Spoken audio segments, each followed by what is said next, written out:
जंगल के अंदर एक तलाशी दल एक गायब जोड़े की तलाश कर रहा होता है। जमीन के नीचे एक गुफा में जिसके छत पर घंटी लटक रही होती है तो तलाशी कुत्ते एक अजीब से गड़े हुए गड्ढे में पानी ढूंढ लेते हैं और पीने लग जाते हैं। कुछ पल बाद उनका मालिक देखकर हैरान रह जाता है कि दोनों कुत्ते एक दूसरे को अजीब तरीके से घूर रहे हैं। उस रात दोनों कुत्ते अपने पिंजरे में बैंड होते हैं और लगातार एक दूसरे को ही तकते रहते हैं। रात के बीच में मालिक को अजीब आवाजें सुनाई देती हैं, तो वो घबरा कर पिंजरे के पास दौड़ता है। वहां पहुंचकर वो देखकर दहशत में आ जाता है कि दोनों कुत्ते एक बहुत ही डरावने तरीके से एक दूसरे के साथ चिपक कर एक ही जिस्म बन गए हैं। शहर में अध्यापिका मिली और नाकाम गाना बजाने वाला टिम अपना घर बदलने की खुशी में एक छोटी सी महफिल रखते हैं, क्योंकि वो जल्द ही शहर छोड़ने वाले होते हैं। टीम के पुराने साथियों ने उसे बताया कि उन्हें एक बड़ी यात्रा का काम मिल गया है और टिम भी मान जाता है उनके साथ जोड़ने के लिए, चाहे उसे शहर और नए घर के बीच आना जाना क्यों ना करना पड़े। इसी दौरान मिली की सबसे अच्छी सहेली पूछती है कि क्या मिली अपने फैसले को लेकर पक्की है, क्योंकि टिम अपने धंश गया हुआ कलाकार वाले जीवन के बाद काफी उदास और दूर हो गया है।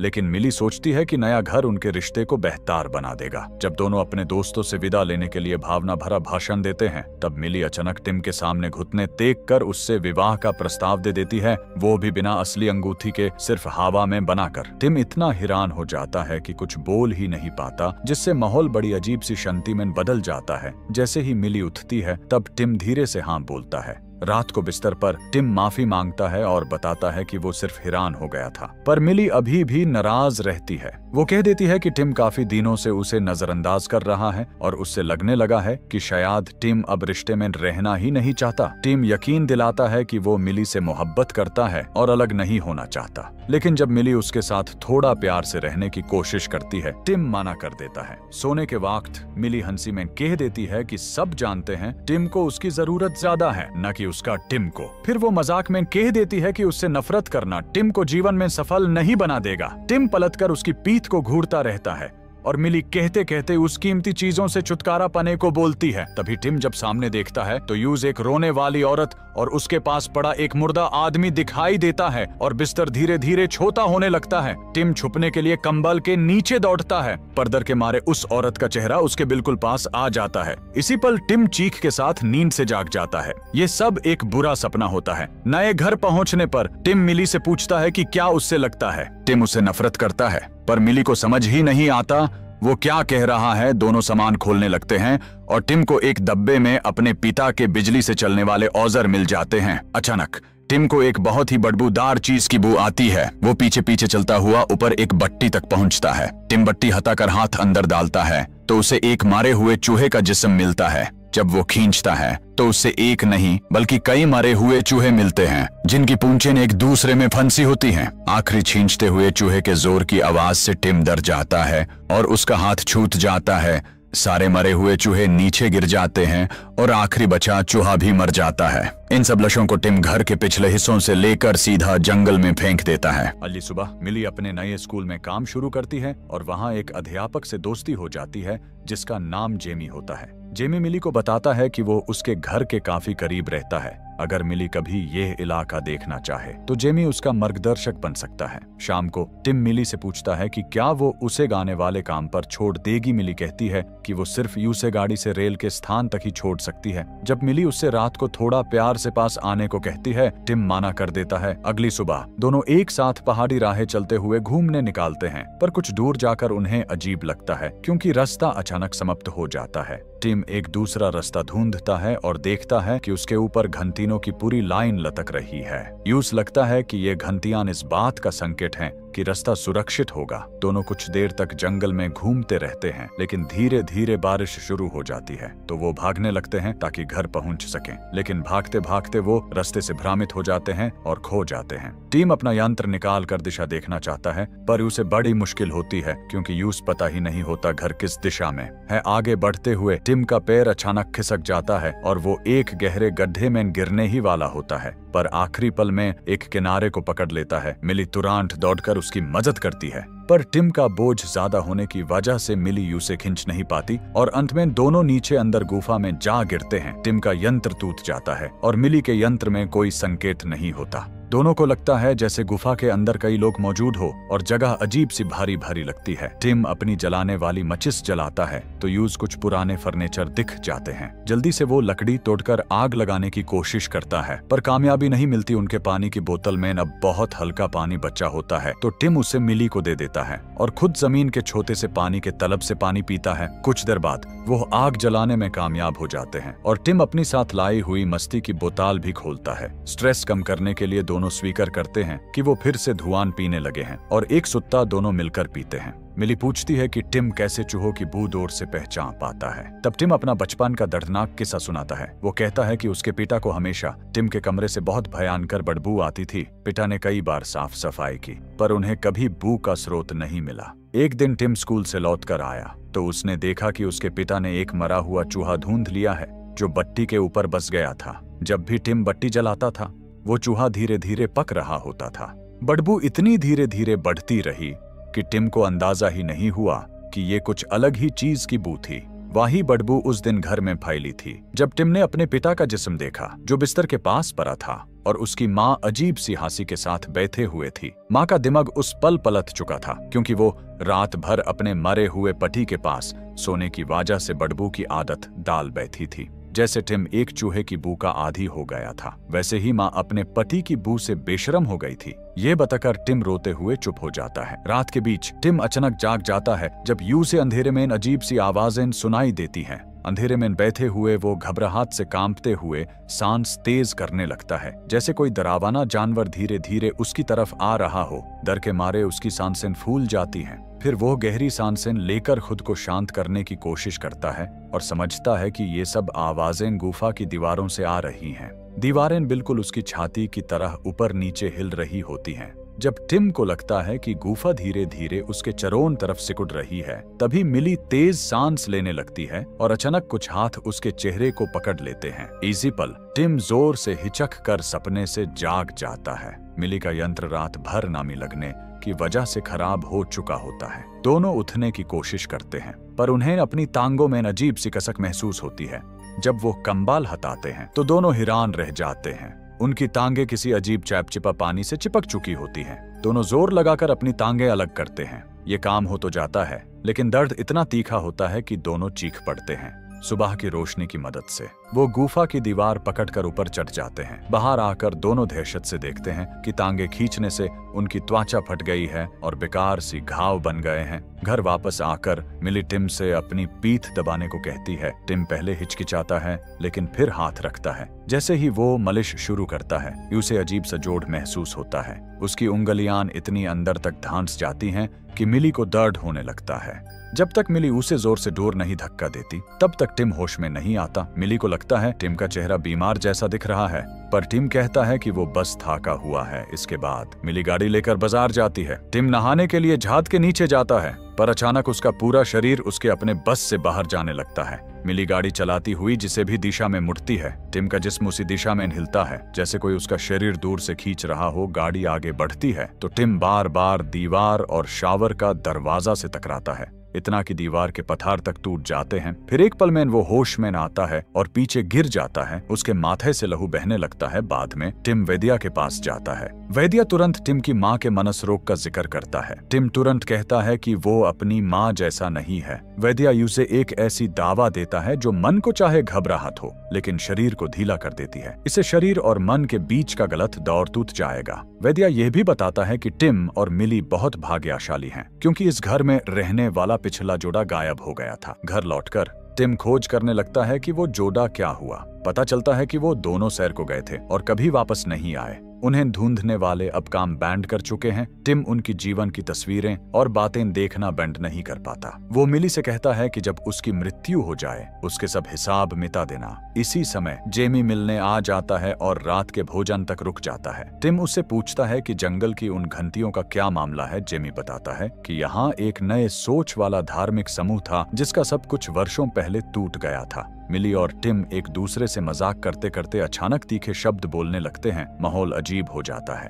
तब खामोशी तोड़ते हुए जेमी कहता है कि दोनों एक दूसरे को पूरा करते हैं। रात को जैमे के जाने के बाद टिम मिली से कहता है कि जैमे उसे पसंद करता है। अचानक टिम मिली को बहुत शिद्दत से चुमने लगता है और दोनों इतने गर्म हो जाते हैं कि उनके होंठों तक चिपक जाते हैं। दाढ़ से अलग करना पड़ता है। मिली कहती है कि टिम ने उसे काटा, मगर टिम कहता है कि घर आने के बाद से सब कुछ अजीब हो रहा है। मिली के मुताबिक ये सब बहाने हैं। रात को मिली एक अजीब सी आवाज से जागती है। यूज महसूस होता है कि उसके बाल टिम के नीचे अटक गए हैं। लाइट ऑन करते ही वो देख कर दहल जाती है कि टिम के मुंह से उसके बाल निकाल रहे हैं, जैसे वो उसे अंदर खींच रहा हो। दाढ़ से चीखते हुए वो और टिम मिलकर मुश्किल से बाल बाहर निकालते हैं। सुबह टिम को फिर मुंह में बाल मिलते हैं। आज टिम का म्यूजिक शो होता है। मिली कहती है कि वो इस हालत में नहीं जाना चाहिए, मगर टिम जिद करता है। ट्रेन स्टेशन पर उसे फिर घबराहट होती है। दवा भी काम नहीं करती। जब ट्रेन आती है तो टिम का जिस्म बिल्कुल हिला नहीं पता। अपने सांस छोड़कर वो वापस पैदल चलना शुरू करता है। स्कूल में मिली एक स्टूडेंट का ड्राइंग देखती है जिसमें उसके कुत्ते एक दूसरे से चिपके हुए बने हैं। उस वक्त टिम स्कूल के पिछली तरफ बेहाल हालात में नजर आता है।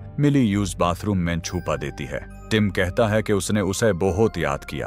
फिर वो दोनों स्टॉलमैन गंदा होने लगते हैं। काम मुकम्मल होने के बाद वो होश उड़ जाते हैं जब देखते हैं कि उनके नीचे वाले हिस्से चिपक गए हैं। दाढ़ से अलग होना पड़ता है और उसी वक्त एक बच्चा स्टॉल के बाहर आ जाता है। दोनों चुप हो जाते हैं जब तक वो चला नहीं जाता। जैमे नॉक करता है और बचाई की आवाज सुनकर वहां आता है। मिली बाहर निकाल कर एक्टिंग करती है कि सब ठीक है। जैमे उसकी टांग पर लगा खून देखकर समझता है कि वो उसका माहवारी का वक्त है, मगर बाहर निकालते हुए टिम की टांग देख लेता है।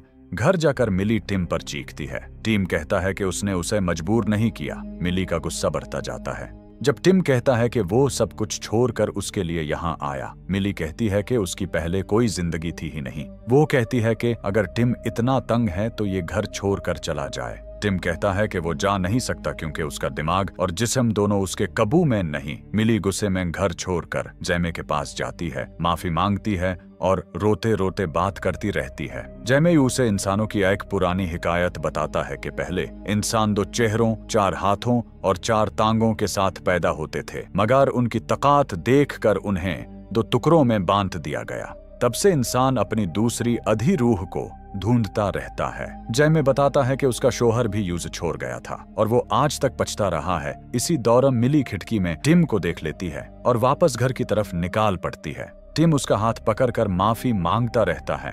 रात को टिम अपनी बैंड की परेशान मैसेजेस देखता रहता है, मगर जवाब नहीं देता। वो उस गायब जोड़े की आखिरी तस्वीर देखकर उस जगह का पता निकल लेता है जहां वो खो गए थे। जब टिम तस्वीर को नक्शे पर रखता है तो उसे मालूम होता है कि वो दोनों लोग उसी पुरिसरार गुफा में गायब हुए थे। टिम तस्वीर को बढ़ा कर देखना चाहता है, मगर उसी वक्त इंटरनेट बैंड हो जाता है। अचानक तेज धमाका होता है और कोई चीज दरवाजे से टकराती है। टिम घबरा कर कुर्सी से गिर जाता है। वो देखकर दहल जाता है कि मिली का जिस्म शीशे से लगकर रेंग रहा है, जैसे वो अंदर आना चाहती हो। उसका चेहरा भी खून में भीग रहा होता है। मिली का बड़न दरवाजे से इस तरह टकराता रहता है जैसे कोई बेकरारी हो। फिर धीरे धीरे वो हवा में उठने लगती है और टिम का जिस्म भी उसकी तरफ खींचा जा रहा होता है, मगर टिम हौसला जमा करके दरवाजा खोल देता है। बेहोश मिली सीधा टिम के ऊपर गिरती है। टिम उसे हिलाता और थाप्पड़ मरता है। जब तक वो होश में नहीं आती मिली कुछ याद नहीं कर पाती, इसलिए दोनों किचन में जाकर बात करते हैं।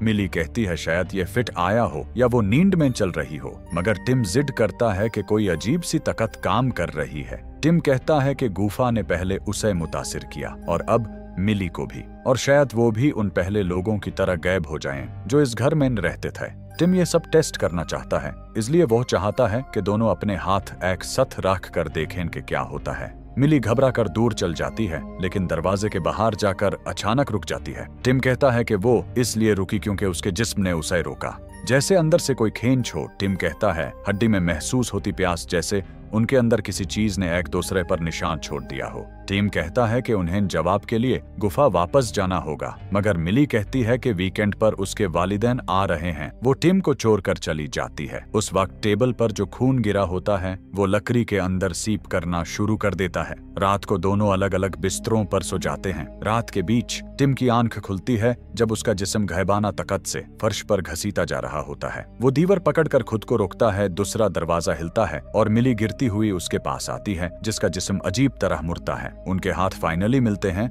और दोनों दाढ़ से चीखते हैं। जब उनके बाजू फूसे होने लगते हैं, हड्डियां टूटने की आवाजें गूंजने लगती हैं, टिम दवा याद करता है और मिली से कहता है कि ड्रॉअर तक पहुंच कर दवा ले। ड्रॉअर गिरता है, मिली को चोट लगती है, लेकिन वो दोनों जल्दी से दवा खाते हैं और अपने पैरों से जोर लगाकर बाजू अलग करने की कोशिश करते हैं, मगर वो बेहोश हो जाते हैं। सुबह टिम उठता है और देखता है मिली उसे टेप से कुर्सी पर बांध रही है। बाजू अब भी फ्यूज्ड हैं, मगर दवा ने प्रोसेस पॉज कर दिया है। दोनों विस्की पीते हैं। मिली बज़-सॉ उठाती है और दर्द के बावजूद वो दोनों अलग हो जाते हैं। फिर हल्का सा स्नैक लेते हैं और हॉस्पिटल जाने का फैसला करते हैं। मिली जैमे के घर जाती है कार कीज लेने। वहाँ टीवी से आवाज आती है और वो देखती है कि जैमे की शादी गिरे हुए चर्च में हुई थी और एक पेंटिंग है जिसमें 2 ह्यूमंस फ्यूज हो रहे हैं। ये चर्च एक कल्ट था जहाँ कपल्स को गुफा में बैंड किया जाता। अचानक जैमे अपीयर होता है, मिली के हाथ पर अंगूठी से चेहरा कट करता है। मिली यूज पंच करके भाग जाती है। टिम फ्लैशलाइट और रस्सी लेकर गुफा वापस जाता है। वो चिपचिपा सब्सटेंस और चर्च की पेंटिंग देखता है। एक हाथ उसका पांव पकड़ता है, वो गिरता है और जैकेट चिपक जाता है। एक क्रीपी क्रीचर जो 2 लोगों का फ्यूजन है आता है। टिम फ्लैशलाइट और चाकू से उसे रोकता है, उसकी उंगलियां काट कर रास्ते खोलता है और भाग निकालता है। टिम और मिली एक साथ घर वापस आते हैं और डिस्टेंस मेंटेन करते हैं, मगर घैबाना फोर्स उनको एक दूसरे की तरफ खींचती है। दोनों रैंडम चीजों को पकड़कर रुकने की कोशिश करते हैं, लेकिन टिम समझ जाता है कैसे रोकना है और जाकर मिली के पास खड़ा होता है। मिली भी छोड़ देती है और टिम घुटनों पर गिरकर इनविजिबल रिंग के साथ प्रपोज करता है। जब दोनों अपने प्यार का इजहार कर चुके, टिम चाकू निकालता है और कहता है कि वो खुद को खत्म कर लेगा ताकि ये सब रुक जाए। मिली उसे रोकने की कोशिश करती है, लेकिन उसका हाथ खून से भीग गया होता है और जमीन पर गिरता है। वो खून एक लाइन बनाता हुआ टिम के जिस्म पर चढ़ जाता है। मिली उसके हाथों में गिरती है और आखिरी अलविदा कहते हुए कहती है,